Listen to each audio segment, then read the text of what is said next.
Okay, so yun.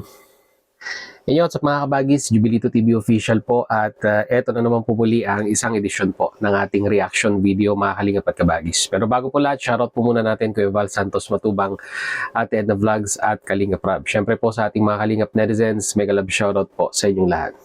So ito na nga mga kalingap at kabagis, no? Usapang pagsuporta pa rin po no? Sa mga kalingap angels and beneficiaries dito po sa community ng kalingap.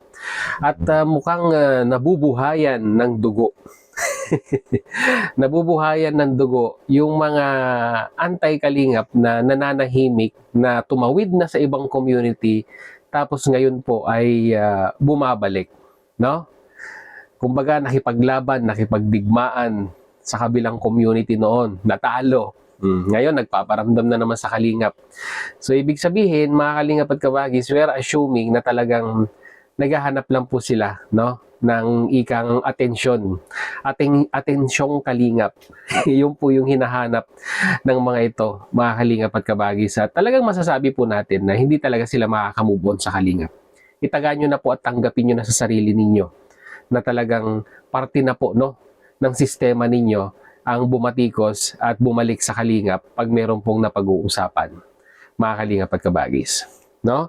Ito po ay ipapakita natin later on, mga kalingap at kabagis. Kasi may post si Kuya Bal sa kanyang official FB page na kung saan, mga kalingap at kabagis, ay dito po ay sinasabi niya po na meron po siyang caption dito, mga kalingap at kabagis, and I quote, sabi niya nga po, sukatan ng pagmamahal. Yan. Yung kahapon po, no, yung naging trending na pag-angat ng channel po ni Joy Diwata, no, sa pagsuporta ng community po ng kalingap sa kanya. Ulitin natin. Sukatan ng pagmamahal. Yan. Joy Aquino YT channel, 5 hours, 16,900 plus, mga kalingap at kabagis. At yun po, no, mga kalingap at kabagis. Ang ika nga ay mukhang ginagawa nila ng pagdidiskusyonan dito, mga kalingap at kabagis, sa post ni Kuya Bal. Ayan po, no, may post si Kuya Bal. Ayun pong caption dun sa larawan na ika nga ay natatawa. Talo si PQ, mga kalingap at kabagis. Yun po ngayon yung start of discussion in regards po dito sa usaping ito, mga kalingap at kabagis. At ang tinutukoy ko pong, di ba, dating kalingap partners, umalis, di ba, tumawid sa ibang community, nakipagbakbakan, natalo. Ngayon po ay bumabalik na naman, no, mga kalingap at kabagis. Walang iba, ang suki ng kalingap, Brother Jose, mga kalingap at kabagis, no? At ito po ay talagang masasabi po nating hindi po rin makapag-move on sa kalingap. Wala po silang pinagkaiba ni Kapisot, mga kalingap at kabagis, no? Na kung saan ay ugali na po nila, no? Na magbungkal, no? Ng mga lumang memorya dito po sa community ng kalingap. At yun po yung wine-weaponize nila upang ikangay ipambato dito po sa community natin. Kumbaga, mga kalingap at kabagis, no, mula nung mga ito'y umalis na po, no, sa kalingap, ay nakailang presidente na po ang Pilipinas. Naka-move on na po ang sambayan ng Pilipino. Pero sila po ay hindi pa rin po nakakapag-move on, mga kalingap at kabagis. So ito na nga, basahin natin, mga kalingap at kabagis, yung caption, no, ni Brother Jose dito po sa post ni Kuya Bal Santos Matubang in regards dito po sa pag-angat ng channel po ni Joy Diwata. Sabi po ni Brother Jose, mga kalingap at kabagis, and I quote, ayan, sa mga di nakakaalam, ayan, di ba, sa simula pa lang po, sa entrada pa lang po ng kanyang post, ay parang gusto niya pong iparating na ako, si Brother Jose, dating kalingap partners. Parang ganon, di ba? Umalis sa kalingap dahil ako po ay may nakikitang hindi maganda. Yun agad yun agad ang ikangay pang marketing strategy niya sa mga viewers para ikangay makapukaw ng pansin, no, sa mga manonood at mga sumusuporta dito po sa community ng kalingap. Ulitin natin. Sa mga di nakakaalam, ito yung about sa post ko kagabi. Ibig sabihin, nung nakita niya nga po na napag-uusapan ngayon ang channel ng isang kalingap angel na umarangkada no, sinuportahan at minahal ng community ng Kalingap, ay nagkaroon siya ng idea, no, assuming Kalingap at Kabagis, na ika nga ay ito na muli ang aking pagkakataon, no? Ito na muli ang aking pagkakataon para ika nga ay makapag-topic muli sa community ng Kalingap. Ne. Kasi wala na sa kabila. Talo na siya, di ba? Talo na siya sa kabila. Kumbaga yung advokasya niya na ipaglaban, yung pong dating beneficiaries ni Tekram ay hindi nagmaterialize, no? Nanaig pa rin po ang kabutihan, mga Kalingap at Kabagis, doon po sa kabilang community. Okay? Ayun, nasa na tayo? That's why tinatanong ko kayo kung sukatan ba talaga yan ng pagmamahal. Of course! Sukatan talaga yan ng pagmamahal. Di ba? Parang kwan lang yan eh. Parang sa isang buong pamilya lang yan, mga Kalingap at Kabagis, no? Na kung meron mang pinagdadaanan ng isang miyembro ng pamilya, ay nandyan ang mga nanay, ang tatay, ang mga kapatid para suportahan yung parte o yung miyembro ng kanilang pamilya or kahit sino pa mang miyembro ng pamilya para po malampasan yung pagsubok na pinagdadaanan ng isang miyembro ng pamilya. And we considered nga po, no, na ang Kalingap ay isang pamilya. One Kalingap, one family. Ano po ba ang ginagawa ng isang pamilya? Di ba? Nagsosuportahan. Ganun po. Di ba? Ganun po ang mantra ng isang pamilya. To support each other. Mga Kalingap at Kabagis. Di ba? Kaya definitely, yung pag-angat o yung pagsuporta po, no, ng Team Kalingap at community ng Kalingap sa channel po ni Joy Diwata is ika nga ay patunay lang na ang community ng Kalingap ay nagkakaisa at sinusuportahan, no, ang mga beneficiaries, ang mga Kalingap partners at Kalingap reactors dito po sa community na ito.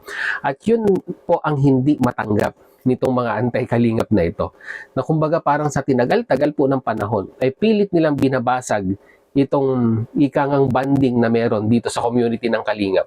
Although may mga kumakalas, hindi naman po natin may pagkakaila yan. Pero majority pa rin po, mga Kalingap at Kabagis, no, ay ikangay hindi umaalis, no, in despite of different issues na kinakaharap na meron ang community ng Kalingap. Kasi hindi naman po perfecto ang community natin, mga Kalingap at Kabagis. Sino po ba nagsabi? Wala naman po nagsasabing perfecto ang ating community, no? Kahit nga po sa pamilya, meron pong tinatawag na black sheep. Hindi po mawawala yan. And hindi po natin dinideny yan, mga Kalingap at Kabagis. Pero still, by the end of the day, ay ika nga, ay by the end of the day, nagsasama-sama pa rin tayo. At ika nga ay pinag-uusapan kung ano man yung ating mga pwede pang i-improve, no, dito po sa community na ito, ano yung ating mga pagkukulang, ano yung ating mga pagkakamali. And we learn from that mistakes, mga Kalingap at Kabagis. Yun po yung importante doon, no? At natawa pa siya, ha ha ha, sabi niya, mga Kalingap at Kabagis, no? Ayan, ang dami kasi talagang bashers na hindi marunong mag-isip. Sila kasi advance silang mag-isip. In the way na, mga Kalingap at Kabagis, nakakakita sila ng opportunity para ika nga i-incorporate yung kanilang sarili sa issue. So, yun po, no? Back to you. Yung pong mga pinagsasabi nila dito, mga Kalingap at Kabagis.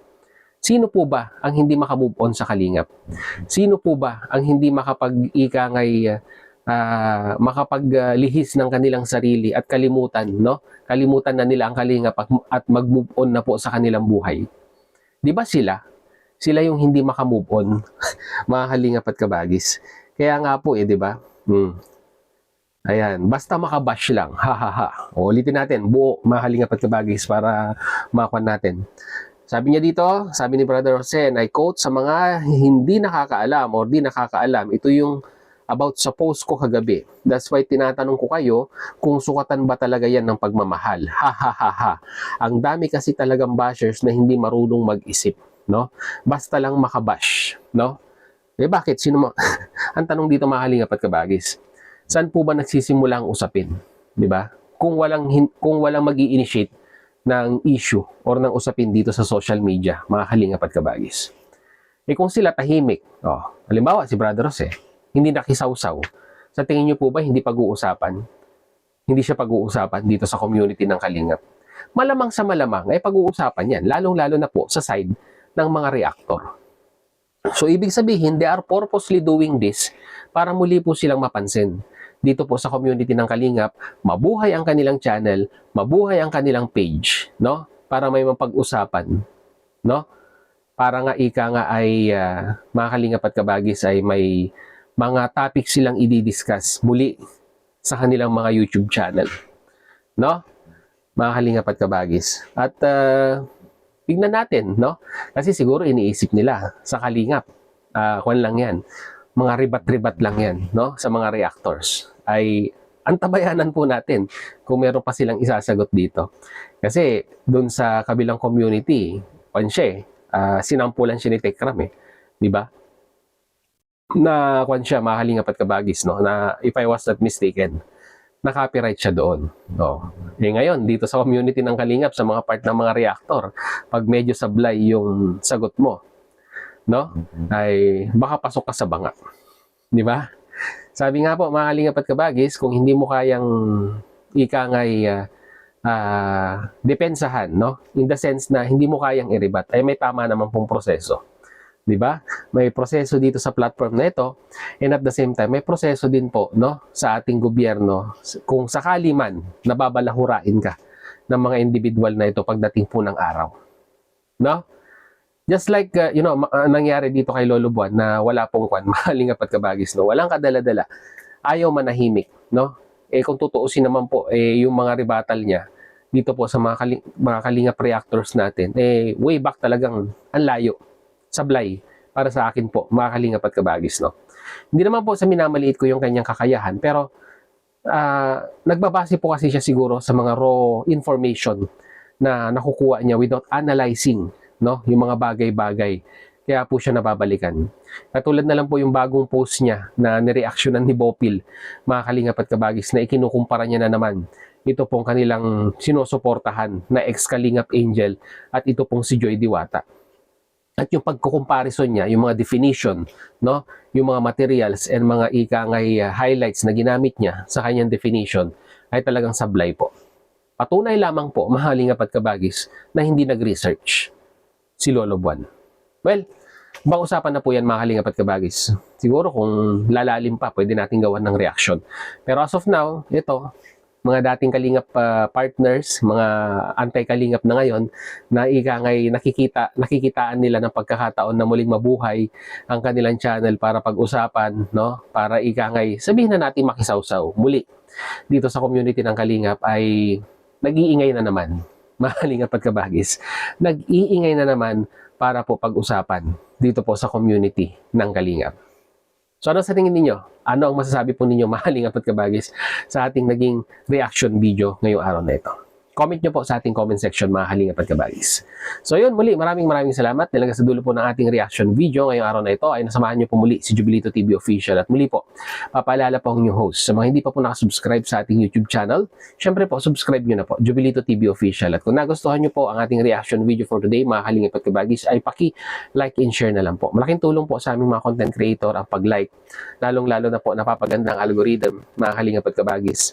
Kahit hindi po ninyo matapos yung video, basta i-like po ninyo. Malaking tulong na po sa amin yan, mga Kalingap at Kabagis. So yun, hanggang dito na lang. Once again, this is Jubilito TV Official, proud member po ng Team Cos at ng Team Bios ng Kalingap. As always, mga Kalingap and Kabagis. Peace, God first. God bless po. Bye!